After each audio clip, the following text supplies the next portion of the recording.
just recapping over the game, kind of some of the positives that I saw. I think the first thing that was a big positive to me, we hadn't been put in a situation with as many sudden changes as we had. And so we were 2 or 3 in those sudden change situations, and those are always, tough situations to be in. You're coming over. A lot of those were quick, sudden changes, and, for our guys to be able to respond, 2 out of the 3 times I thought was big. I thought the interception by Rocket, basically back-to-back plays, right? I thought that was a big turning point play in the game for us. So, I thought that was really good to see. I think just, there's going to be days like that. We got to play complementary football all 3 phases. And, I thought, we did some great things in the kicking game. You look at the turnover we created right before half. That was huge, too, with it. So just for our kids to be able to play, hey, we do get stuck in a hole. Something does happen because it's going to happen on both sides of the ball inevitably. For us to respond, I thought was really good right there. Overall, I thought we were dominant up front. I thought our D-line absolutely dominated the line of scrimmage. They had under 30 yards rushing. Essentially, if you take out the last drive, 35 yards total, 1.7 yards a carry. The quarterback was just above 50%. I thought we harassed the quarterback all day. The 3 turnovers, obviously the safety, the pick, and then the fourth and one stop early in the game, I thought were big points for us. Only 4 of the 13 drives were 3 and outs. We've been able to be a little bit higher in a couple ball games, but all in all, I thought we did a good job. -1 drive in the first half, and then really 1 play in the second half. I thought the hands to the face was really questionable on Trayshawn, which extended that drive, and then we got the 4th down. And could have put us in probably a better situation on my part. It was a call we talked about at halftime making in that situation. We just got to execute as 4th and 10. And I thought as a group we tackled a lot better. I thought our safeties tackled really well in space. I thought it was our linebackers' cleanest game by far. We had the least amount of missed assignments. I thought Dejon Anthony played his best game at corner. I thought D-Lo played a really good game at corner. So overall, pleased. Definitely some areas we want to improve on. As always, but I thought there were a lot of positives to take from the game for sure. Hey, Scott, I don't think it's any secret when you got there and took over as Liberty's DC that Liberty's defense wasn't very good, especially if you looked at the stats. And now halfway through year 3, you guys are number 5 in total defense, number 6 in scoring defense. Is there any 1 or 2 things you can point to as, kind of been the key for this turnaround by this defense? Well, I think it's the same things that we talk about all the time on here. It's not, as the coordinator, you get the credit, you get the blame. But you have to have a really good staff. I trust the coaches that coaches hired, and like I said, there's a lot of continuity with our staff. But even for example, Coach Curtis coming in being new, a coach with a high level of experience. That's done it a long time, but has the humility to come in and, be a really, good assistant coach. And so I think, you have to have a great staff. I think you can't, I can't emphasize that enough. We have a really good staff here, and I think we're very fortunate, to be able to have the coaches that we have. And then, I think we have to, look at recruiting. And I think we've recruited at a very high level here since we've gotten here, on our defensive staff. I think the testament to Coach Dom, the strength staff, the job that they've done. If you look at how bodies have changed from the guys when we got here to how they've changed, a guy like Aaron Pierre, a guy like Tyron Dupree, it's a credit to those kids for working, but it's also a credit to Danielle and Dom for the weight and the nutrition and all that. And then what we've done to the guys that we've signed, guys that have been maybe underdeveloped when they've got here. So I think all those things go together. I don't think you pointed at, one specific scheme or, anything like that. I think it's, just a holistic philosophy for how we've done things. And you put together the right staff, the right group of men that are competent and capable. And we've got a university that's, that's really easy to sell in a lot of ways. It's a great place. We have phenomenal facilities, and that's credit to, the support that we have here. So, it's been a process for sure, but you also have to have buy-in by the players. And so I think that, we've had a large majority of those kids, those young men that when we got here were here.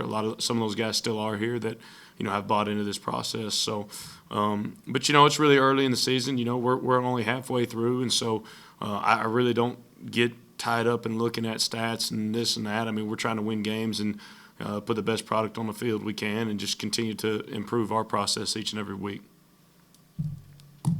Scott, you brought up Dejon Anthony and how well he played Saturday, and it seems like Ricky's been really high on him since he's been on campus, and even said he earned his trust while he was coming back from his injury. And what have you seen in him and the way that you guys can put him out there as like the third corner behind Chris and D'Lo and trusting him to make plays? The biggest thing with him is, Damien, he's just a competitor. I mean, that's when you say his name, that's the first thing that jumps to my mind is he's a dog. He has a dog mentality, and there's no situation where he's not going to have confidence to go up against anybody. I love that about him. He's as we got him, he was raw and obviously learning our system and being developed in the position, and then the injury and coming back from that and getting back to healthy, but very coachable. Cares a tremendous amount, whatever his role is, whether it's 10 snaps to 25 snaps, he's going to be ready. He's all into that role, and he's just, I think it's a testament to him and his work ethic to come here as a walk-on and to really outwork some guys that were on scholarship to put himself in that situation. And so just really proud of him, and I think he's got a really high ceiling. I mean, it's hard to find big, long corners that are as physical as him. And so he provides a different body type in that room, and just love the mentality that he brings, each and every day. And, he's been through a lot of adversity in his life, and, his struggle is made him who he is. And so I just got a lot of respect for him as a young man. Coach Freeze mentioned that he's got injured and sounds like he may be down for some time. Who's somebody that can step up or that you need to step up behind Cedric Stone?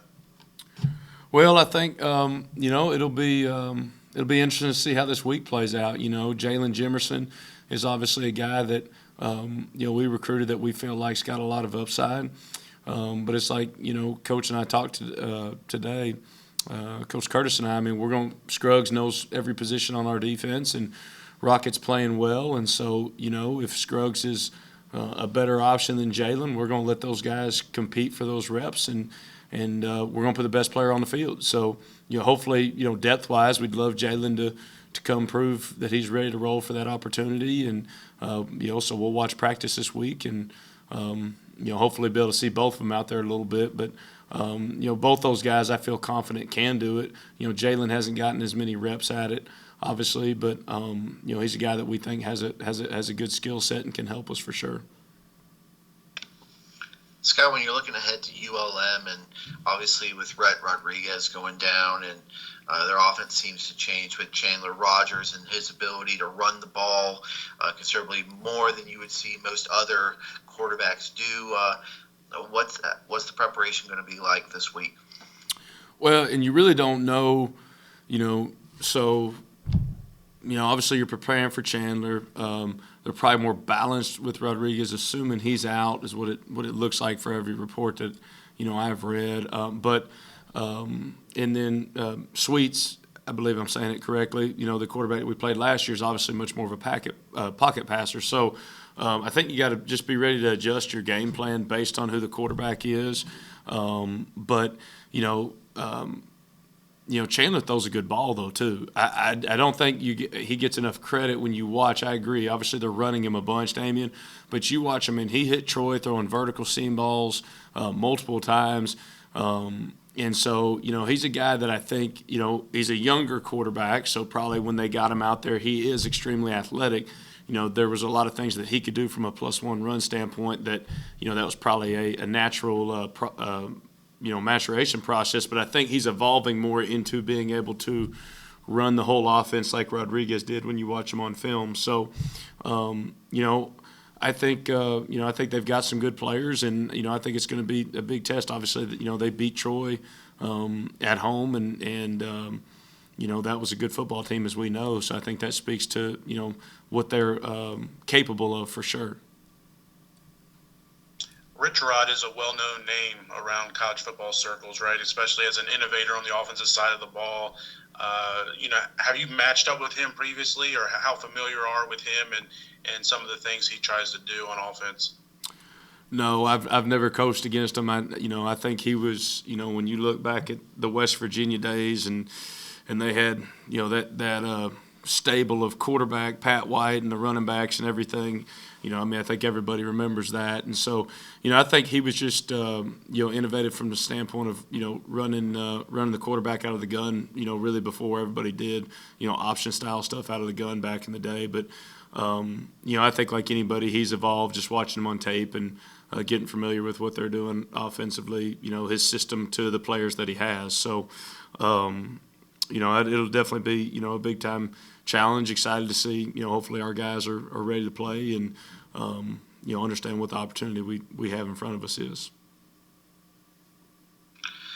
When you look at film from when you played them last year to this year, I know it's a completely different system, but how different is it in terms of telling the guys, hey, the group you played last year, that scheme's totally different and we have to prepare differently?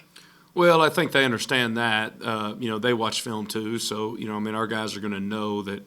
But the good thing is the familiarity with the matchups, right? We've lined up and we've covered different receivers that we're going to see.